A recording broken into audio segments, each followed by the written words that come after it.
guys, Marco the dog trainer here. Today we are going to be taking a closer look at the Dogtra 280C.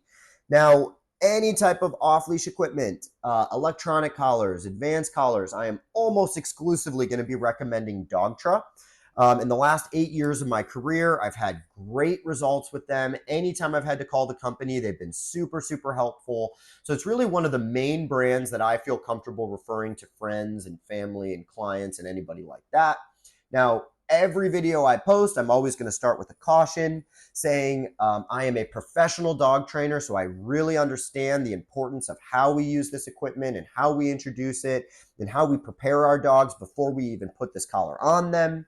So if you're new to this type of training or this type of equipment, I would really highly recommend that you're looking into some kind of professional trainer to help you through this process, to make sure that you're being fair to your dog and to make sure that you're maximizing everything that we can use these collars for. So now that we kind of got that caution out of the way, let's talk about the 280C a little bit. So the 280 is kind of marketed as the medium dog electronic collar. So I look at it as kind of the middle of the road as far as the spectrum of collars that I use through Dogtra. Because I've definitely used it with high success with some smaller breeds like terriers and dachshunds and things kind of like that. And I've also used it with some pretty big dogs, including my 4 back there that are anywhere between 45 and 70 pounds.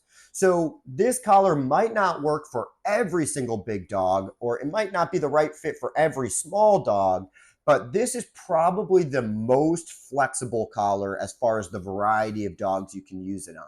Where we've talked about the Dogtra Arc and the 1900, that the shape of them and the size of them and the weight of them can kind of limit what dogs it will comfortably fit on. Where assuming that the dog that you're working with has got the right sensitivity to stimulation for this particular collar, this collar can really work for a wide variety. So it's a really helpful collar for me to have as a dog trainer because I'm working with different sizes and breeds and temperaments all day. So it's kind of nice that I can kind of just bring one collar around that I can use for a variety of dogs. So let's take a closer look at the different features and the functions and the buttons and everything like that so we can help you figure out if this is the right collar for you and your dog. Okay guys, this is the Dogtra 280C right out of the box. Let's start by kind of just talking about the remote here. So just like a lot of the other models we've talked about, the blue button is what's going to turn that collar on and off. Okay, and now the blue button is also a way to turn on and off the feature of the backlit screen. So with this particular model, it automatically is turned off. Okay, but if I wanted to turn it on, I would just press that button one time, and that's what turns on that feature. So now that it's turned on, anytime that I press a button or adjust the dial, that screen's going to light up for me. So again, that's typically for like walking our dogs at night or in a dark environment. Now, this front button here is a vibrate. The buttons on the side, the N here, this kind of braille N, that stands for Nick. So it doesn't matter how long you hold that down, the correction is pre-programmed to be very, very quick. Okay, now this lower button is the continuous button, which is kind of like an emergency button. And this one, as long as you're holding it down, it's going to stretch that correction until you take your finger off, maybe up to about 11 seconds or so. Now, the dial up top, that's how we're going to adjust the level of stimulation. And again, this particular model goes all the way up to 127. Again, kind of a weird number. I don't know why.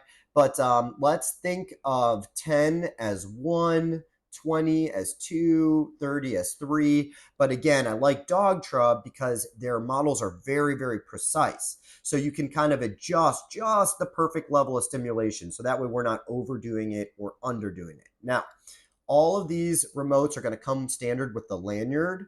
Okay, but this particular model, I typically prefer to put the clip on that it comes with, okay, because I usually like to wear it on my pocket or something more like that, but that's up to you guys. Okay, now as far as charging goes, you're going to see this little rubber port here. It's going to be the same thing on the bottom of the remote, or I mean the collar. Okay, and that is going to come with a charger that has an adapter that you just plug both of them back in. Now, again, you really have to make sure that those rubber pieces are plugged back in, because that's what kind of holds this thing waterproof or keeps it waterproof.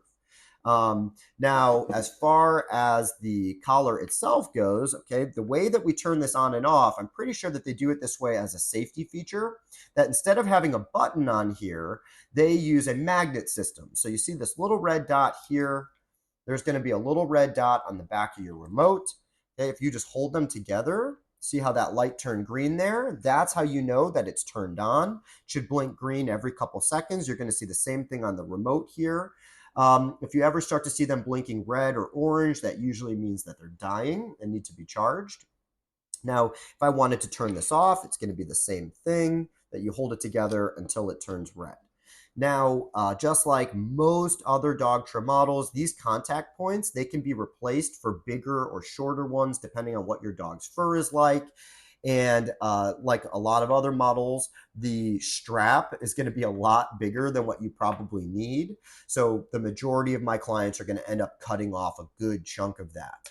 Now, I've even had clients that just took the box itself off of this strap and they put it onto a strap that they liked more. So that's always an option as well. And as far as this antenna goes, that is going to help make sure that these can connect from up to a half-mile away, which is a pretty good distance. So let's kind of take a quick look at some pros and cons so we can kind of figure out if this is the right collar for you.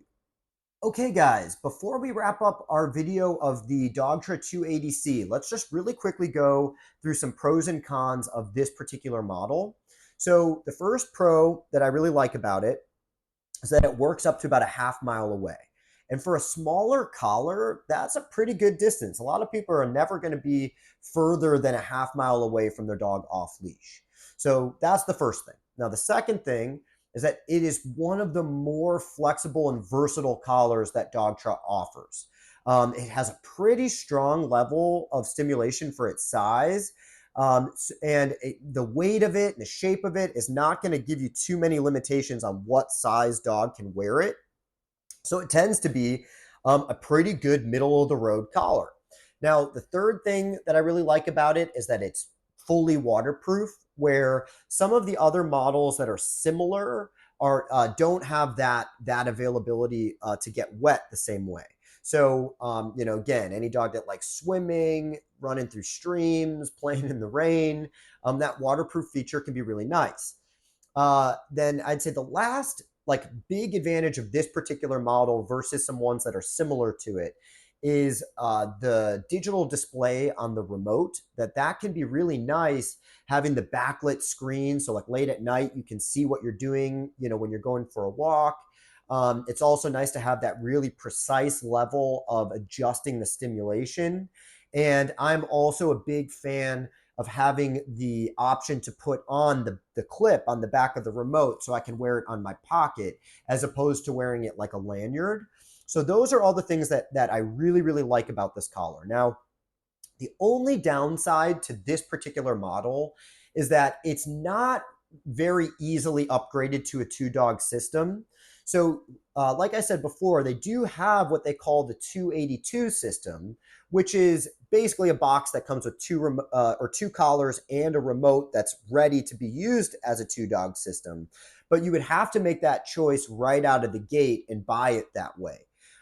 Where, again, if you had this collar and ended up getting a second dog, the only real way that you're going to be able to turn this into a two-dog system is by contacting Dogtra, sending them the remote and paying for them to fix it and add in a couple buttons to make it a two-dog system, which can be a little bit of a nuisance and isn't quite ideal for that. But that's really the only downside to this particular model.